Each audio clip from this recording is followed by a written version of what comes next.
Com chuva ou com sol, a McLaren dominou totalmente a abertura da Fórmula 1. Mas até que ponto os rivais devem se preocupar? Será que a FIA acabou de dar a eles uma esperança, mudando a regra inesperadamente?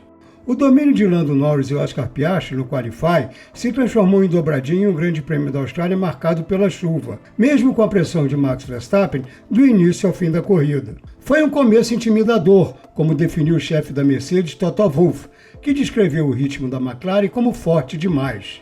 A questão é o quanto a McLaren é forte. Ela é amplamente reconhecida como dona do melhor carro deste início de temporada. Ela apresentou muito melhor ritmo no Qualify e na corrida, independentemente do clima. Além disso, mostrou que aprendeu com os erros cometidos no ano passado. Chegamos ao ponto em que já tem gente comemorando a inesperada mudança de regra para o Grande Prêmio da China, neste fim de semana. As pessoas querem porque querem evitar que a McLaren domine a temporada. O fato é que, queiram ou não, a McLaren começou 2025 como favorita, confirmou as expectativas da pré-temporada e, na Austrália, teve uma vantagem ainda maior do que o esperado. Isso provocou previsões sombrias do paddock da Fórmula 1 sobre o que representa esse desempenho da McLaren não apenas para este ano, mas também para 2026. O piloto da Mercedes, George Russell, fez uma declaração inquietante após o Qualify da Austrália. Ele disse que a McLaren tem uma vantagem tão grande que já pode se dedicar inteiramente ao desenvolvimento do carro de 2026, quando entram em vigor as novas regras, e ainda assim vencer os 2 campeonatos deste ano. Ele comparou esse desempenho ao domínio da Red Bull no início de 2024, mas não acredita que a McLaren sofra a queda de desempenho que custou à Red Bull o título de construtores e deixou Verstappen vulnerável no campeonato de pilotos. Russell insiste que a Red Bull não foi superada no ano passado por queda de seu desenvolvimento, afirmando que se você começa um ano com uma vantagem de 6 décimos, ninguém tira isso em um ano. Em vez disso, ele atribui a queda da Red Bull a circunstâncias incomuns, como a introdução de atualizações que não funcionaram e algumas mudanças misteriosas que, segundo ele, fizeram a equipe regredir. Mas, segundo Russell, a McLaren deste ano está em uma posição ideal tanto para o presente quanto para o futuro.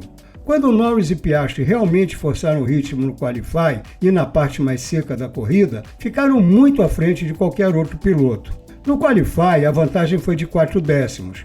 Na corrida, à medida que a pista secava e os pneus intermediários de todos os carros já estavam desgastados e superaquecidos, os McLaren eram mais de 1 segundo mais rápidos que a Red Bull de Verstappen, que vinha logo atrás.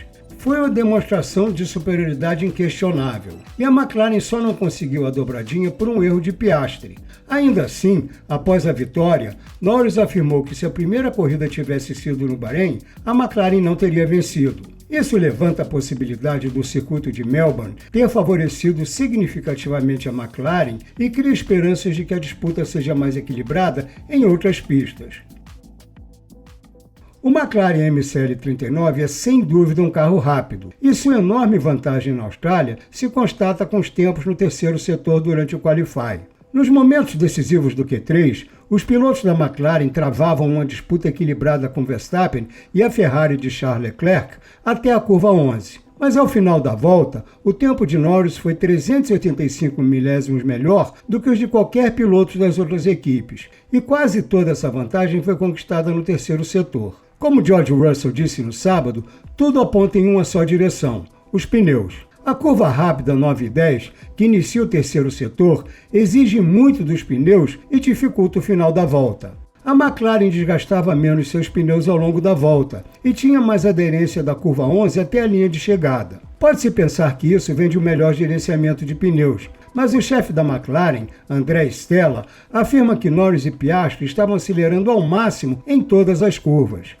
Russell apontou que a McLaren já tratava bem os pneus no ano passado, e isso parece ter se mantido em 2025. O impressionante ritmo de corrida de Norris nos testes do Bahrein já havia dado essa indicação, e vimos isso se repetir na corrida.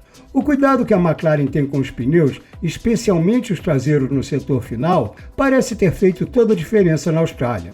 Embora o desgaste dos pneus seja claramente um ponto forte da McLaren em corrida, ele provavelmente também ajudou no Qualify da Austrália, já que se deve à combinação do traçado com as características do pneu mais macio da Pirelli, o C5.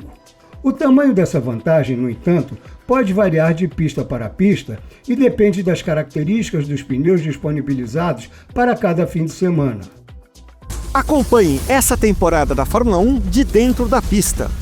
Faça uma imersão total em cada GP ao vivo. Crie a sua própria forma de ver a corrida por todos os ângulos. Não perca nada com o streaming em 4K em até 6 dispositivos diferentes. Experimente o Fórmula 1 TV Premium com um teste gratuito de 7 dias. Disponível nos países selecionados. Observe termos e condições.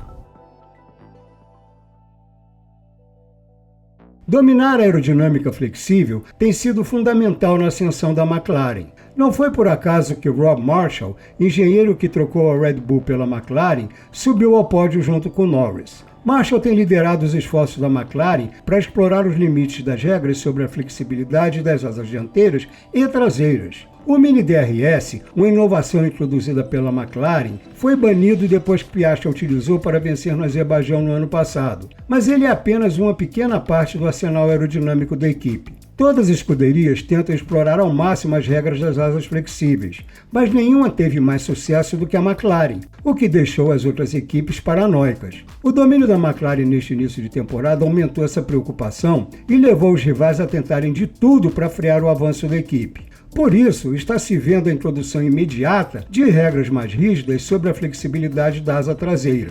É a primeira tentativa de reduzir a vantagem da McLaren. Na Austrália, a FIA ficou de olho na deformação das asas traseiras. Nos treinos, ela mandou instalar câmeras de alta definição em alguns carros para capturar imagens das asas traseiras que tinham adesivos de referência para ajudar na análise dos comissários. Depois de analisar, a FIA concluiu que era necessário reforçar ainda mais as regras contra a flexibilidade excessiva das asas traseiras, mesmo já tendo endurecido essa regulamentação no fim do ano passado. Na ocasião, a FIA estabeleceu que a abertura da asa traseira, que é a distância entre o plano principal e a aba móvel, não pode passar de 2 mm quando é aplicada uma carga vertical de 750 N, que corresponde a 76,5 kg em cada extremidade. A partir do GP da China, esse limite cairá para meio milímetro. Como a mudança foi anunciada no dia seguinte ao GP da Austrália, haverá uma tolerância de 0,25 mm para essa corrida. Mas daí para frente, a abertura será de apenas meio milímetro, sem margem de tolerância. A FIA enfatizou que todos os carros testados na Austrália, incluindo o McLaren de Lando Norris, passaram nos testes de flexibilidade. Mas isso não significa que todos os carros atenderiam aos novos testes, e nada indica que essa mudança afete mais a McLaren do que qualquer outra equipe, ainda que suas rivais torçam para que isso ao menos diminua sua vantagem. A flexibilidade da asa traseira não é essencial para o desempenho da McLaren em 2025, mas o site The Race apurou que as adversárias pressionaram a FIA para endurecer os testes porque suspeitam que a McLaren encontrou uma maneira de contornar as regras. Na pré-temporada, o diretor técnico da Red Bull, Pierre Vacher, chegou a dizer que Ferrari e McLaren ainda estavam utilizando o Mini DRS. Outras equipes até sugeriram que a observação do Flovis, a tinta que é aplicada nas carenagens para estudar o fluxo de ar, indicava que tinha algo em comum na forma como as asas traseiras estavam flexionando em alta velocidade. A vantagem dessa flexibilidade é significativa. Em teoria, poderia ser um dos fatores que explicam por que a McLaren faz melhor uso dos pneus. O aumento da velocidade em linha reta permitiria aumentar a inclinação das asas, ganhando downforce nas curvas. Mas isso ainda é apenas uma hipótese. Não se pode esquecer que também está programado o endurecimento das regras para a flexibilidade das asas dianteiras a partir da 9ª etapa, o GP da Espanha. E isso pode mexer no equilíbrio de forças. Os rivais da McLaren vão saber mais depressa do que esperam se a grande vantagem da equipe em 2025 será reduzida de alguma forma. E mesmo que essa nova restrição não afete a McLaren, ainda existe um aspecto do carro que pode ser um ponto fraco e dar alguma esperança às equipes adversárias.